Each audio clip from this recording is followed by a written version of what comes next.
দিনাজপুরের ফুলবাড়িতে বারাই একতা যুব উন্নয়ন সমিতির শীত বস্ত্র বিতরণ।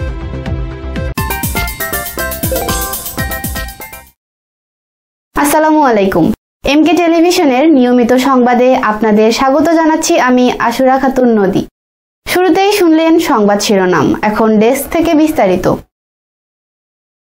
দিনাজপুরের ফুলবাড়ি উপজেলার আলাদিপুর ইউনিয়নের বারাই বাজারে মহান বিজয় দিবস উপলক্ষে আলোচনা সভা, শীত বস্ত্র বিতরণ, ক্রীড়া প্রতিযোগিতা, পুরস্কার বিতরণ ও সাংস্কৃতিক অনুষ্ঠানের আয়োজন করা হয়। শনিবার 28 ডিসেম্বর বারাই একতা যুব উন্নয়ন সমিতির উদ্যোগে শতাধিক অসহায় মানুষের মাঝে শীত বস্ত্র বিতরণ করা হয়। পরে পুরস্কার বিতরণ ও মনোজ্ঞ সাংস্কৃতিক সন্ধ্যার আয়োজন করা হয়।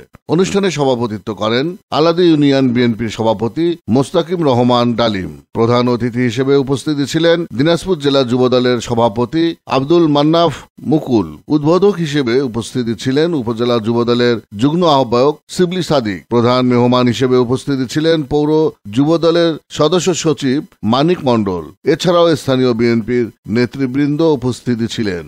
অনুষ্ঠানে বক্তারা বলেন, বিগত সময়ে ফ্যাসিস্ট সরকার মানুষের অধিকার হরণ করেছে। আমরা অসহায় নিপীড়িত মানুষদের অধিকার ফিরিয়ে দিতে চাই। অসহায় ও নিপীড়িত মানুষদের পাশে থেকে সব সময় সেবা করতে চাই। Iftekhar, news desk, MK television. শেষ করছি এমকে টেলিভিশনের নিয়মিত সংবাদ। এতক্ষণ সাথে থাকার জন্য সবাইকে অসংখ্য ধন্যবাদ।